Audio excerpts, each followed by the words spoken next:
오늘 본문 말씀을 통해서 참 믿음은 열매를 맺는다, 참 믿음은 열매를 맺는다는 제목으로 여러분과 함께 은혜 나누기 원합니다. 미국과 이라크의 1차 또 이어지는 2차 걸프 전쟁이 일어났을 때 이라크의 사담 후세인 대통령은 절대적인 권력을 가진 독재자로 중동 지방에서 많은 사람들의 부러움을 쌓고 또한 존경까지 받는 경우도 있었습니다. 왜냐하면 미국에 대항해 싸우는 영웅처럼 보여졌기 때문입니다. 하지만 이라크가 결국 전쟁에서 패배한 후에 사담 후세인 대통령은 그 거대하고 호화로운 그 여러 궁전들이 있었지만은 거기서 뛰쳐나와 자신의 목숨을 부지하기 위해서 숨어다니는 신세로 전락하고 말았습니다. 그는 유프라테스 강가 옆에 있는 땅속에 숨어 지내다가 나중에 결국 붙들렸습니다. 친척이 밀고로 이제는 재판에 서게 됐습니다. 한때는 전 세계를 향해 호령하던 그 무시무시한 칼을 휘두르면서 미국과 싸우겠다는 절대 권력자가 수염을 많이 기른 한 초라한 모습으로 나타난 사진, 이것을 본 전 세계 사람들이 많이 의아했을 것입니다. 전에 이집트에 독재자로 오랫동안 군림했던 무바라크도 똑같은 모습을 보여줬습니다. 이 세상에 절대적인 권력을 가진 왕이라 해도, 권력자라 해도 한순간에 쫓겨나고 모든 것을 다 잃어버릴 수 있습니다. 그 사람들은 절대 권력은 부패한다 말합니다. 더 나아가서 절대 권력은 반드시 망한다, 이렇게 더 할 수 있습니다. 세상 역사에는 두 종류가 있습니다. 하나는 눈에 보이는 인간 세상의 역사요, 다른 하나는 눈에 보이지 않는 하나님께서 통치하는 구원의 역사입니다. 이것을 구속사라고 말합니다. 눈에 보이는 세상의 전부가 아니라 하나님께서 계획하시고 이끌으시고 세우시는, 진행하시는 역사가 있다는 것입니다. 우리가 살고 있는 이 세상에 돌아가는 끊임없는 변화를 보면 인간의 능력, 기술, 첨단 과학, 문명으로 이루어지는 것처럼 보입니다. 강력한 군사력, 거대한 인구, 그리고 풍부한 지하 자원을 가진 나라가 세계를 다 곧 삼킬 것처럼 그런 생각이 들 때도 있습니다. 하지만 그 모든 것은 하나님께 달려 있습니다. 하나님으로부터 오게 되어 있습니다. 하나님께서 허락하시는 범위 안에서 세상이 돌아가는 거예요. 그래서 잠언서 19장 21절에 말씀합니다. 사람의 마음에는 많은 계획이 있어도 오직 여호와의 뜻만이 완전히 서리라 말씀합니다. 사람의 마음, 여호와의 뜻, 많은 계획, 오직, 이렇게 아주 반응, 상대되는 표현을 통해 인간의 힘, 자원과 하나님께서 가지고 계시는 그런 또 다른 영적인 세계 차원을 구분해 놓고 있습니다. 인간이 여러 가지 다양한 상상력을 동원해서 계획을 가지고 비전을 품지만은 이것의 성사 여부는 오직 여호와 하나님께 달려있음을 성경은 말씀합니다. 오늘 본문에 나오는 느부갓네살 왕도 그의 인생도 그렇게 보여주고 있습니다. 당시 바벨론이라는 대제국을 통치하는 권력으로 자신을 신격화해서 그 당시에 통치하고 있는 여러 식민지 그 국가에서 탈취해온 금을 모아가지고 30m나 되는 거대한 금 심상을 만들고 그 앞에 절하는 명령을 내려도 하나님 앞에서는 아무것도 할 수 없는 미약한 인간의 실체를 보여주고 있습니다. 오늘 본문에 나오는 느부갓네살 왕을 향한 하나님의 말씀을 통해서 내 인생과 내 미래를 누구에게 맡겨야 되는가에 대한 함께 질문을 생각하면서 하나님만을 더욱더 의지하며 그분이 주신 말씀과 뜻대로 따라가는 지혜로운 믿음 생활로 나가게 되기를 주 예수 이름으로 축원합니다. 먼저 오늘 본문 말씀을 통해서 왕에게 찾아오는 새로운 위기에 대해서 한번 보겠습니다. 우리 4절부터 6절 다시 보겠습니다.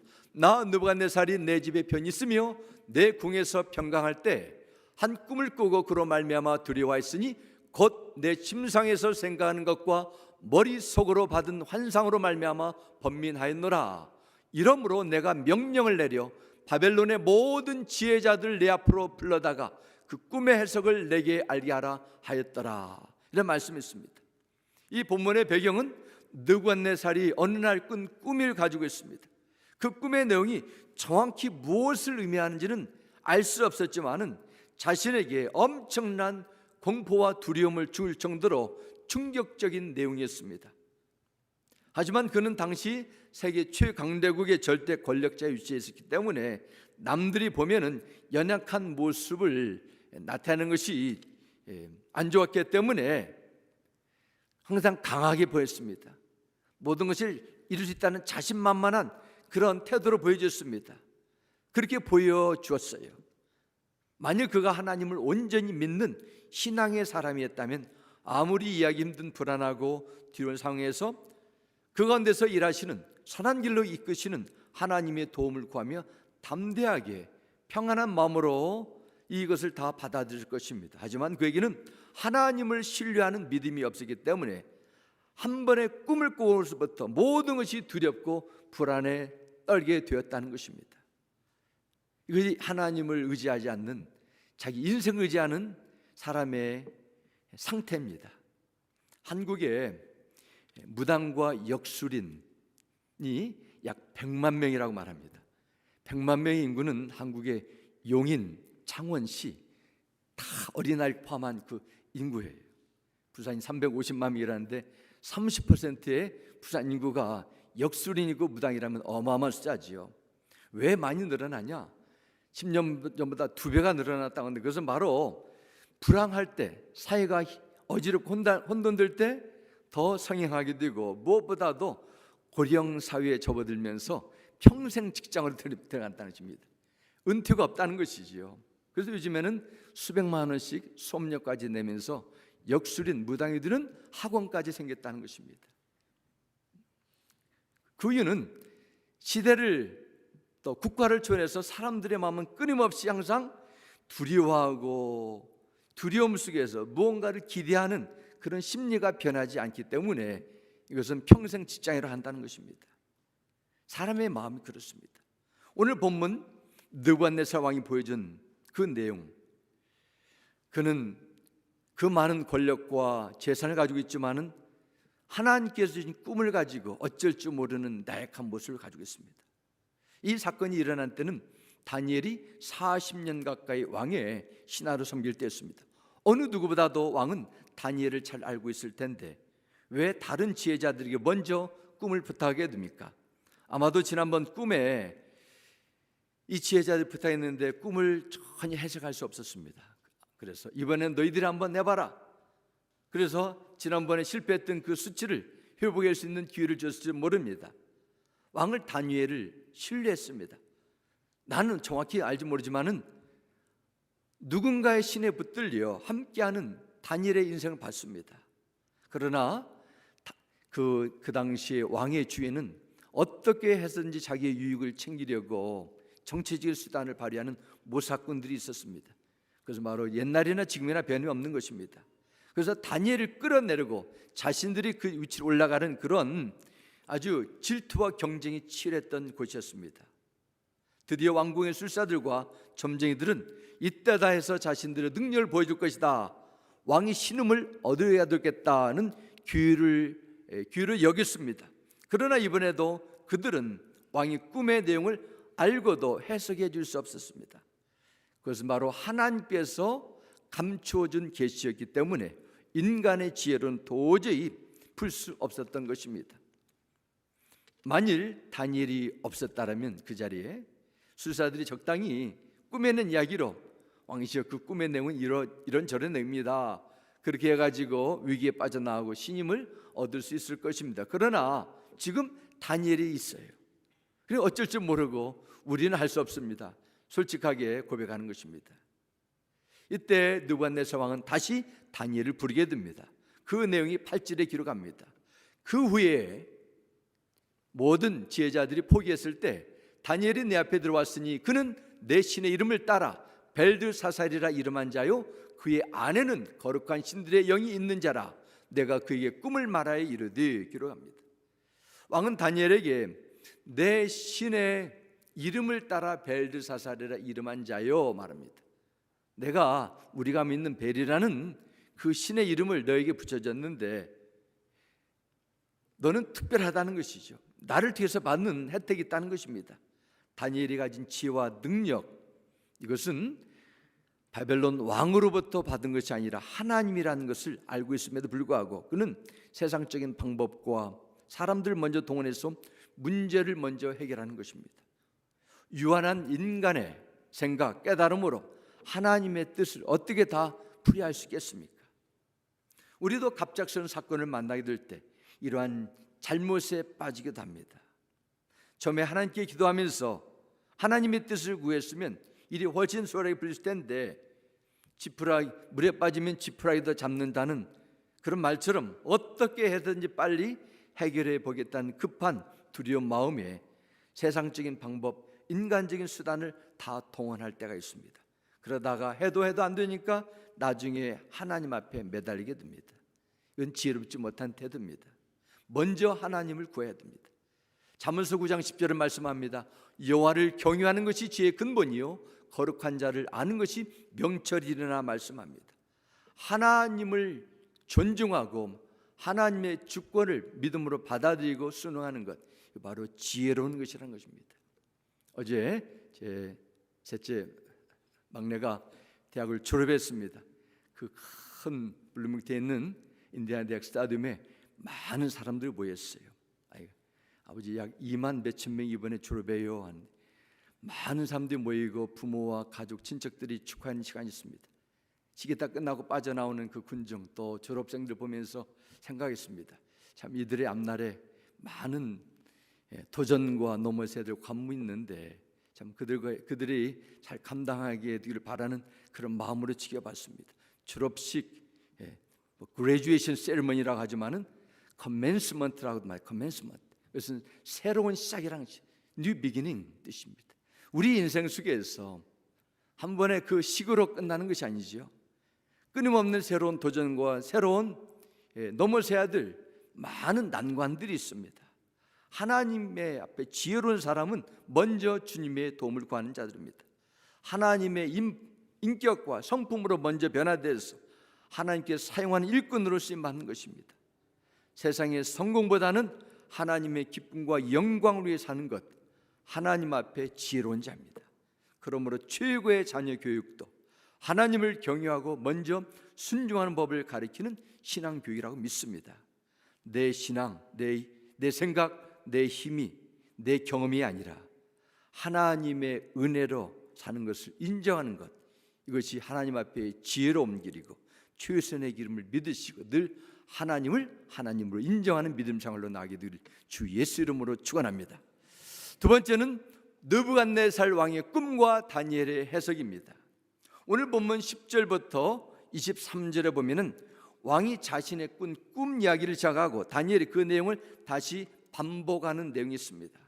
10절과 11절 다시 보겠습니다. 내가 침상에서 나의 머릿속으로 받은 환상이 이러하니라. 내가 본즉 땅의 중앙에 한 나무가 있는 것을 보았는데 높이가 높더니 그 나무가 자라서 견고해지고 그 높이는 하늘에 닿았으니 그 모양이 땅 끝에서도 보이겠고 말씀합니다. 10절에 나오는 그 나무, 11절에도 나무가 자랐다 말합니다. 이것은 느부갓네살 왕을 나무로 이렇게 비유했습니다. 이 나무가 땅의 중앙에 있다 말합니다. 이것은 당시 바벨론 제국이 세계 중심 국가였다 말합니다. 중국이란 이름도 세계 중앙에 있다, 그런 의미가 담기지 않습니까? 바로 바벨론 나라가 당시 그랬어요. 이 나무의 높이가 하늘에 닿았다 말합니다. 땅 끝에서부터 떠서도 보이겠고 이렇게 기록합니다. 이것은 그의 권력이 너무도 크고 커서 온 세계를 호령할 정도로 영향력이 강력했다는 것을 의미하게 됩니다. 12절과 21절 다시 보겠습니다. 그 잎사귀는 아름답고 그 열매는 많아서 만민의 먹을 것이 들만하고 들짐승이 그 그늘에 있으며 공중에 나는 새는 그 가지에 깃들이고 육체를 가진 모든 것이 거기에서 먹을 것을 얻더라 하셨습니다. 21절입니다. 그 잎사귀는 아름답고 그 열매는 많아서 만민의 먹을 것이 들만하고 들짐승은 그 아래에 살며 공중에 나는 새는 그 가지에 깃들었나이다. 이렇게 21절에 말씀합니다. 여기에 나무에 달려있는 잎사귀, 아름답다, 열매도 많다, 이것은 느부갓네살이 보여주는 세상적인 영향력, 힘입니다. 실제로 느부갓네살은 왕위에 오른 후에 모든 강대국과 전쟁에 싸워 이겨서 거대한 제국을 이루고 왕으로서 눈부시는 영향을 주고 살았습니다. 바벨론 주위에 있는 나라들에게 주는 그 혜택, 영향력이 얼마나 대단했던지 오늘 21절 보면 열매가 많아가지고 만민의 먹을 것이 늘만하고 그 정도였다는 것입니다. 많은 주변 국가에 사는 사람들은 바벨론 나라에 몰려들어서 바벨론 나라로부터 받는 혜택 속에서 사는 그런 국가적인 정세가 형성됐습니다. 그것을 바로 새로 표현했습니다. 이것은 하나님께서 시대마다 베푸시는 특별한 일반적인 은총입니다. 과거보다 훨씬 약해졌지만 그래도 아직도 미국은 전 세계에서 가장 많은 이민자들을 받아줍니다. 매년 100만 명의 이민자들이 전 세계에서 미국으로 온다고 합니다. 또 많은 이민자들과 피난민들, 그들을 도와주는 정치적인 혜택이 많습니다. 그만큼 영향력이 크고 경제적으로 여러 면에서 강대하다는 것을 상징합니다. 다니엘이 살았던 그때에도 바벨론 나라는 오늘날의 미국처럼 전 세계 나라 사람들을 끌어들이는 그 힘이 대단했습니다. 무수한 새들이 가지에 깃들었어요. 바벨론 나라의 그 느부갓네살 왕의 가지에 찾아들었습니다. 그러나 하나님 보실 때는 아무리 화려하고 강력한 문명 국가처럼 보이는 바벨론 제국도 아무것도 아닙니다. 하나님은 위적인 것에 속지 않기 때문입니다. 보이지 않는 사람들의 마음, 영혼의 상태를 먼저 중요시하기 때문입니다. 바벨론 제국과 느부갓네살 왕이 전성기를 향해 달리고 있을 때 하나님은 느부갓네살 왕의 꿈을 통해 또한 다니엘의 꿈의 해석을 통해서 무서운 말씀을 전해줍니다. 그 내용이 바로 13절에 기록합니다. 내가 침상에서 머릿속으로 받은 환상 가운데 본즉 한 순찰자, 한 거룩한 자가 하늘에서 내려왔는데 말합니다. 여기서 순찰자는 하늘에서 내려온 거룩한 자, 하나님께서 보내신 천사를 의미합니다. 느부갓네살 왕이 꿈에서 본 하늘에서 내려온 천사를 순찰자를 보냈습니다. 순찰자 보면 엔젤릭 와처라고 말했습니다. 땅을 쳐다보면서 보는 파수꾼, 잠을 깨우는 자, 이렇게 해석할 수 있습니다. 14절 말씀 보겠습니다. 그가 어떻게 했어요? 소리를 질렀습니다. 이처럼 이르기를 그 나무를 베고 그 가지를 자르고 그 잎사귀를 떨고 그 열매를 해치고 짐승들을 그 아래에서 떠나게 하고 새들을 그 가지에서 쫓아내라 하셨습니다. 느부갓네살은 하나님의 사자, 하늘에서 내려온 천사가 부르짖는 소리를 들었는데 엄청난 소리로 말했다 말합니다. 그 소리의 내용 무엇입니까? 그 나무를 베라는 거예요. 그것은 왕이 누렸던 권세가 한순간에 사라진다는 것입니다. 나무에 무성했던 잎들과 열매들이 점점 메마르고 사라지면서 짐승들과 새들이 그것에 모였는데 이제는 먹을 것이 없으니까 다 떠나게 된 것입니다. 그토록 강력했던 바벨론 국력이 쇠해지고 느부갓네살의 그 권력을 잃어버리면서 영향력이 줄어드니까 이제는 올 필요가 전혀 없는 것입니다. 그런 일이 장차 일어날 것이라 성경 말씀합니다. 그리고 15절 16절 보겠습니다. 그러나 그런 비극적인 일들이 나타났지만은 그 뿌리의 그릇 토기를 땅에 남겨두고 쇠와 놋질로 동이고 그것을 들풀 가운데에 두어라. 그것이 하늘 이슬에 젖고 땅의 풀 가운데에서 짐승과 더불어 제 몫을 얻으리라. 또 그 마음은 변하여 사람의 마음 같지 아니하고 짐승의 마음을 받아 7대를 지나리라. 그래서 그 마음은 누구의 마음입니까? 느부갓네살 왕, 그의 마음이 변하게 됐다는 것입니다. 15절에 나오면 뿌리의 그루터기를 땅에 남겨두라. 이것은 하나님께 징계를 받고 모든 권세를 상실하게 될 느부갓네살 왕이 짐승처럼 이제는 밖에서 생활하게 될 것이지만은 그의 권세가 완전히 무너지지 않고 7대 말합니다. 7년이라 말하기도 하면 3년 반, 1년에 2해, 2때를 의미하면서 3년 반 동안 그때까지 때까지는 광야에서 지낼 것이라 말씀합니다. 그토록 하나님의 무서운 징계를 받기도 했지만은 때가 되면은 하나님께서 그를 다시 왕의 자리로 회복해 주시겠다는 말씀도 주셨습니다. 그러면 오늘 본문을 통해 주시는 하나님의 영적인 깨달음을 보겠습니다. 다니엘은 왕의 꿈을 듣고 해석을 깨닫고 충격을 받았습니다. 깊은 고민에 빠졌습니다. 그 이유는 이 무시무시한 꿈을 왕에게 어떻게 전달해 줄 것인가, 이 고민인 것입니다. 그래서 다니엘은 이 꿈이 차라리 왕의 대적에게 임하기 원합니다. 솔직히 대답합니다. 느부갓네살 왕, 자신에게 도움을 주고 자리를 준 혜택을 받은 자였지만은 그래도 조국 유다 나라를 다 멸망시킨 원수의 국가의 지도자였습니다. 그럼에도 다니엘은 용기를 내서 느부갓네살 왕에게 이렇게 24절에 해석을 줍니다. 나 왕이여, 그 해석은 이러하니다. 곧 지극히 높으신 이가 명령하신 것이 내 중앙에게 미칠 것이라. 그래서 지극히 높으신 이는 바로 하나님입니다. 하나님께서 왕에게 주신 말씀입니다 합니다. 이 지극히 높으신 이라는 내용은 다니엘 4장에 4번이나 반복해서 나오게 됩니다. 이것은 세상에서 가장 높으신 분은 당신이 아니라 하나님이라는 것을 강조하는 것입니다. 느부갓네살 왕은 항상 말을 듣는 자가 아니라 말을 해서 통치하는 자였습니다. 그러나 이번에는 하나님의 명령을 받는 그 위치로 내려가게 됐습니다. 그래서 바로 하나님께서 너의 인생을, 미래를 결정해 주겠다는 의미입니다. 그리고 25절에 다니엘은 왕에게 이런 대답을 줍니다. 왕이 사람에게서 쫓겨나서 들짐승과 함께 살며 소처럼 풀을 먹으며 이스라엘 것이요 이와 같이 7대를 지낼 것이라. 그때 지극히 높으신 네가 사람의 나를 다스리시며 자기의 뜻대로 그것을 누구에든지 주시는 줄을 아시리다 말씀합니다. 하나님께서 나무에 그루터기를 남겨두라 하신 것은 한정된 기간, 징계를 의미합니다. 그럼 왜 완전히 빼앗지 않고 3년 반 동안에 그 기간만 징계를 하셨습니까?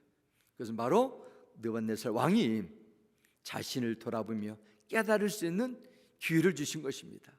회개하고 하나님을 무시하고 하나님의 권세를 내가 내 권세보다도 약하다는 것을 착각해서 살았던 모든 잘못과 교만죄를 회개하고 돌이키며 회개하기를 원하셨습니다.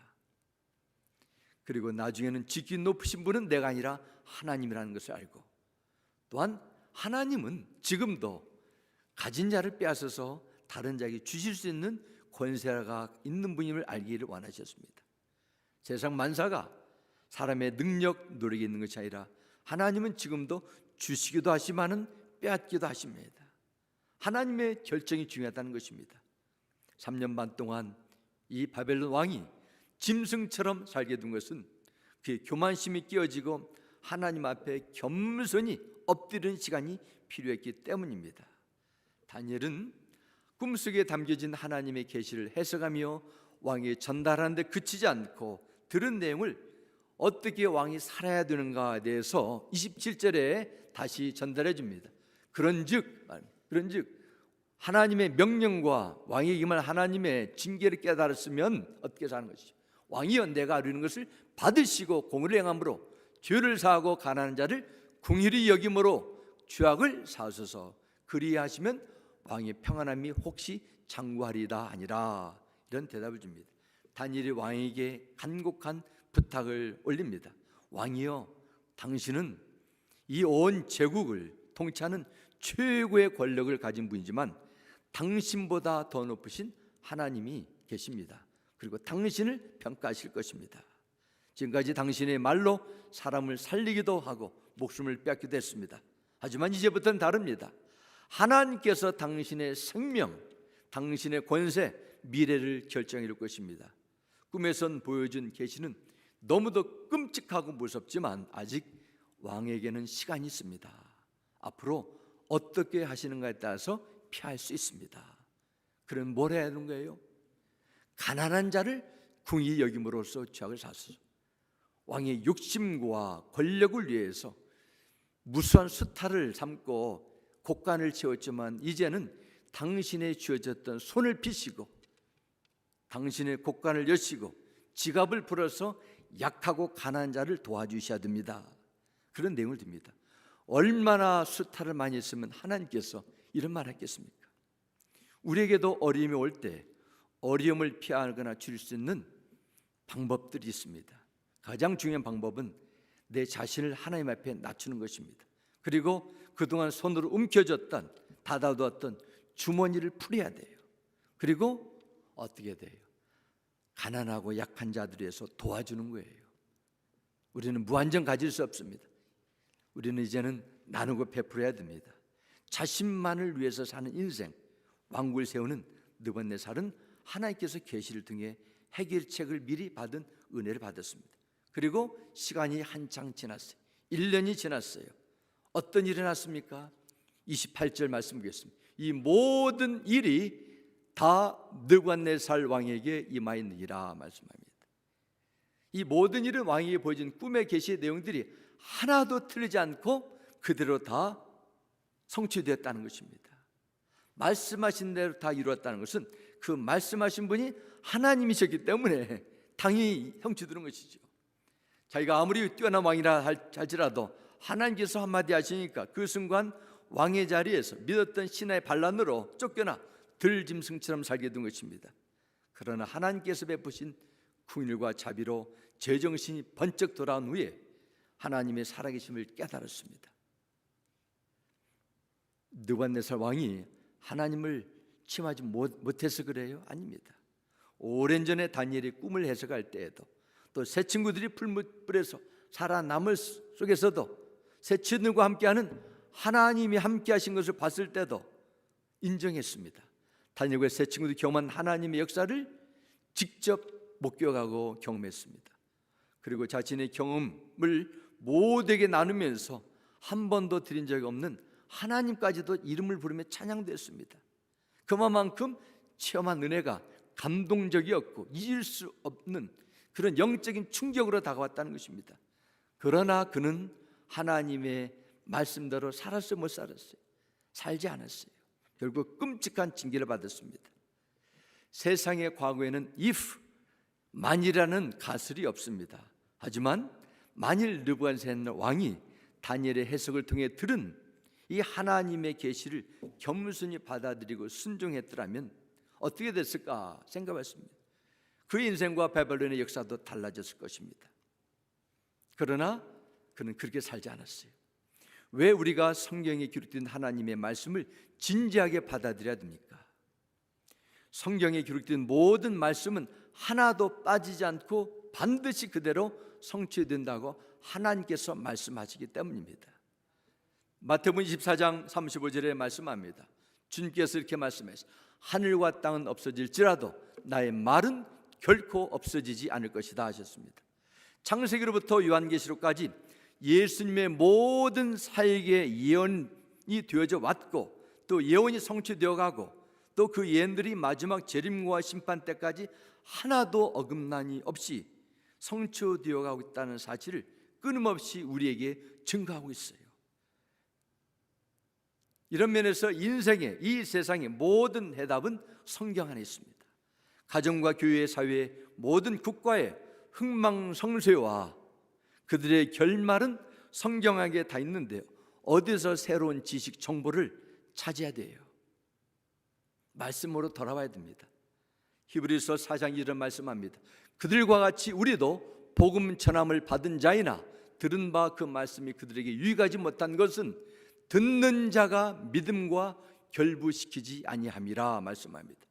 복음을 듣고 믿는 자들이 있고 복음을 듣고 예수 그리스도 안에 구원이 있고 지용삼이 있고 생명이 있다는 사실을 들었는데 믿지 않고 거부하는 자들이 있습니다. 듣고 믿는 자는 누구에게요? 어떤 자들입니까? 자기가 하나님 앞에서 죄인이라는 것을 인정하고 예수 그리스도의 공로를 받아들이고 그분을 의지하며 사는 자들입니다. 그러나 믿음과 결부시키지 않는, 듣고 깨달았으면서도 버리는 자들이 있다는 것입니다. 믿음의 상태, 어떤 무엇으로 판단할 수 있습니까? 판단의 기준은 바로 열매죠. 내가 믿음이 있나 없나 열매를 보고 믿음의 참된 믿음을 판단하게 됩니다. 저희 집에 요즘에 사과 나무꽃이 활짝 폈습니다. 꽃 자체만 보면 정말 사과나무인데 꽃이 시들고 떨어진 후에 맺는 열매를 보면 도저히 먹을 수 없는 돌사과나무예요. 그냥 꽃만 피다가 지는 것이죠. 나무의 열매를 보고 판단하는 것처럼 믿음도, 참된 믿음도 열매를 보고 판단하게 됩니다. 참 감람나무, 돌 감람나무를 판단할 때 열매를 보고 하는 것처럼 우리의 신앙도 그렇습니다. 말씀을 내가 순종하냐 못하냐 바로 참된 믿음 아니냐 기준하는 것입니다. 믿음의 선진들이 인정받고 하나님의 복을 받은 이유가 무엇이에요? 순종을 통해서 참 믿음을 증거했기 때문입니다. 노아가 홍수 멸망의 그 무서운 경고를 듣고 방주를 100년 이상 건축하며 홍수 멸망 때 배에 들어가면 죽지 않는다는 것을 하나님의 말씀을 믿고 방주를 짓고 순종으로 방주 안에 들어갔을 때 살아났습니다. 하나님께서 아브라함을 하나님의 친구라 부른 이유가 뭐예요? 그냥 나이스해서? 아니지, 순종했습니다. 하나님을 전적으로 믿고 말씀에 순종함을 통해서 너는 나의 친구라 말씀하셨어요. 요한일서 2장 5절 말씀에도 그렇습니다. 누구든지 그의 말씀을 지키는 자는 하나님의 사랑이 참으로 그 속에서 온전하게 되었나니 이로써 우리가 그 안에 있는 줄을 아노라 말씀합니다. 내가 사랑하고 용서하는 그 순종이 나타날 때 네 믿음이 참되다 하셨어요. 요한복음 베드로전서 1장 22절에도 너희가 진리를 순종함으로 너희 영혼을 깨끗하게 하였다 말씀합니다. 하나님의 말씀대로 용납하며 축복하고 용서하는 그 순종을 통해서 네 사랑이 진짜를 알겠다는 거예요. 요한복음 15장 14절의 말씀에도 보면 내가 너에게 명한 것을 너희가 행하면, 다시 말씀드리면 순종하면 너희는 나의 친구라 예수님께서 말씀하셨습니다. 나더러 주여 주여 하는 자마다 주님의 제자가 아니라 말씀대로 행하는 자가 참된 제자라 하셨습니다. 주님의 말씀대로 행하면, 따라가면 주님의 진정한 친구로 인정받겠다 약속하셨어요. 공부는 시간을 투자하면 돼요. 지식도 그럽니다. 그러나 그것은 능력으로 연결되지 않습니다. 하나님 말씀도 그래요. 말씀에 능력이 없다면 그가 배운, 들은, 깨달은 말씀은 그냥 지식적인 말씀에 불과한 것이죠. 삶에서 순종이 없는 성경 지식, 참된 믿음이 아니라는 겁니다. 바로 느부갓네살 왕이 그랬어요. 하나님이 우리를 위해서 주겠다는 약속하신 것은 너무도 무궁무진합니다. 예수 그리스도 안에 있는 하나님의 구원의 능력, 기도하고 구하는 자에게 주신다는 응답의 약속이 있습니다. 그러나 우리는 왜 하나님의 살아계심이 있고 능력이 있는데 그 삶을 온전히 받고 누리지 못합니까? 하나님의 능력이 떨어진 것이 아니에요. 눈이 손이 짧아서도 아닙니다. 우리의 믿음이에요. 말씀대로 믿고 말씀하신 대로 살아갈 때 하나님은 그 사람과 함께 하십니다. 이것이 구원받는 성도의 언약의 백성의 능력이라 믿습니다. 우리가 믿는 하나님은 믿음을 통해서만 역사하심을 믿으시기 바랍니다. 말씀을 믿으시고 말씀을 순종하는 자에게 함께 하심을 믿으시고 믿음의 풍성한 열매를 맺으셔서 하나님께 영광을 드리는 신앙의 주인공이 되시기를 주 예수 이름으로 축원합니다. 우리 함께 기도하겠습니다. 아버지 하나님, 귀한 주님의 말씀을 감사합니다. 이 엄청난 미래의 사건을 하나님께서 꿈을 통해서 다니엘의 계시의 해석을 통해서 받은 느부갓네살 왕, 깨닫고 하나님을 살아계심을 봤지만 순종하지 않아서 망했습니다. 오늘도 주신 말씀 감사합니다. 하나님의 말씀이, 성경이 종교적인 즐거움이 되지 않도록, 나의 영적인 은혜로 머물지 않도록 성령 하나님 순종하는 믿음 주시옵소서. 눈에 보이지 않다 할지라도 끝까지 묵묵히 좁은 길을 걸어가며 주의 뜻을 이루는 복받는 믿음의 지혜로운 성도들로 이끌어 주옵고 예수님의 이름으로 기도드렸습니다. 아멘.